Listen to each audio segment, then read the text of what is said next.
Good morning and welcome to another edition of the Daily Fix. I am your usual host and presenter, Advocate Tulo Hoyani.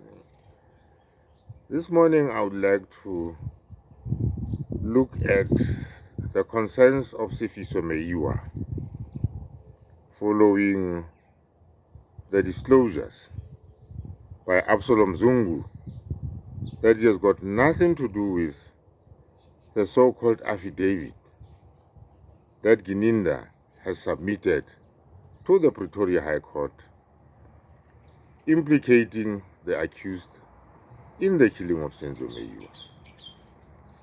You will recall that an affidavit was brought before court, allegedly made by Absalom Zungu, to the effect that he had received information about the accused having met at the Basotho hostel, where the murder of Senzo Meyiwa was discussed, and where money was also exchanged, and which money allegedly was paid by Kelly Kumar. So in the light of that kind of development,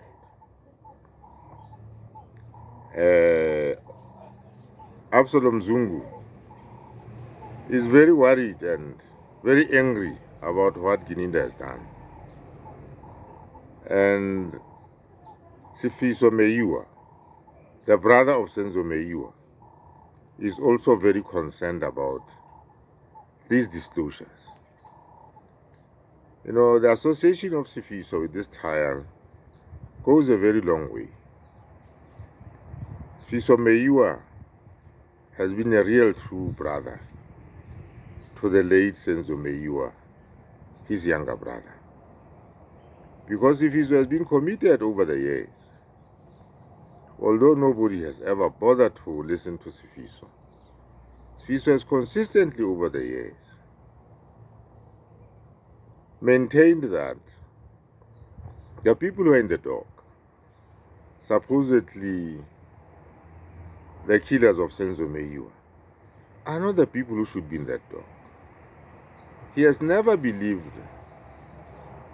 in the intruder theory.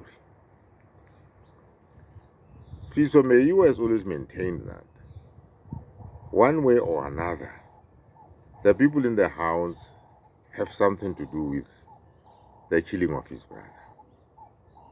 So in the light of these disclosures, Sifiso Meyiwa is now calling for the arrest of Brigadier Gininda.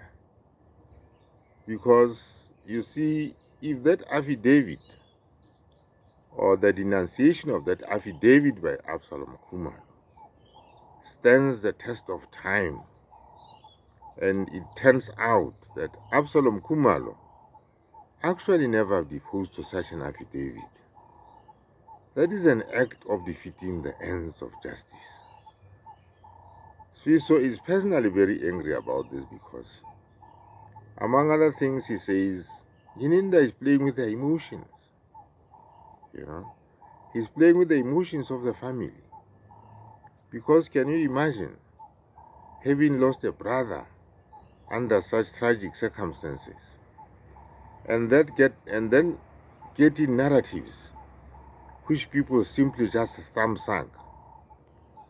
It really shows no respect at all for the Meyiwa family.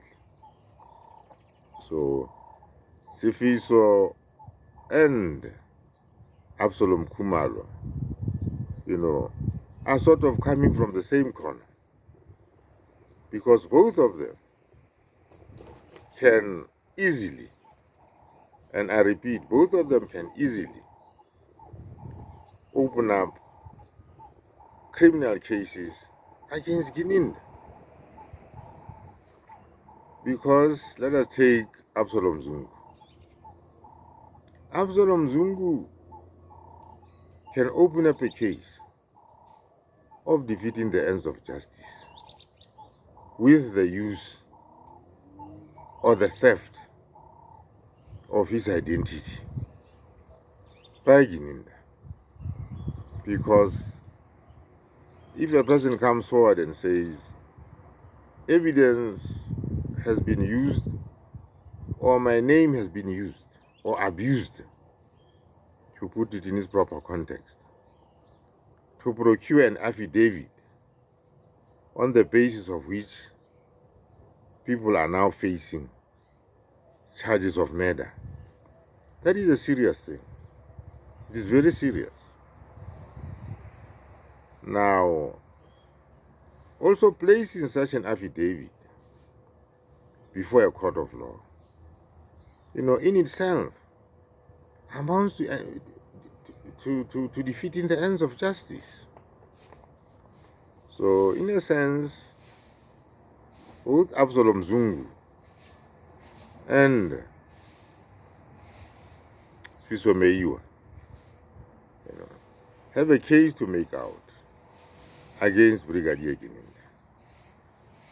So these are some of the disturbing things that you have seen in this trial. The fabrication of evidence. Let me get back to Sifiso Meyiwa again and indicate, like I earlier said, Sifiso Meyiwa has never believed in the narrative of 636. He has always maintained that someone in the Khumalo house is responsible for the death of his brother. And he has consistently maintained this position, although regrettably not much attention has been paid to that. There was also that development when AfriForum wanted to team up with Gininda as a watching brief. When Sifiso got wind of this, Sifiso made it very clear that if AfriForum as a watching brief was going to have anything to do with Gininda, then that was the end of his association with AfriForum. Because Sifiso Meyiwa has never believed, not for one moment, that Gininda has properly investigated this matter, because to this day, Sifiso maintains that, the real culprits have been protected and innocent people find themselves before that court. Among other things, there are so many other things that Sifiso has raised in the past. We have seen the arrest of Zamuku Tlembata. That was the first person to be arrested as a possible, or as one of the people who might have had anything to do with the killing of Senzo Meyiwa. It turned out that was false. So the trust that Sifiso Meyiwa has in Gininda is absolutely zero. What do you think? Let me know what you think in the comment section, and have a nice day.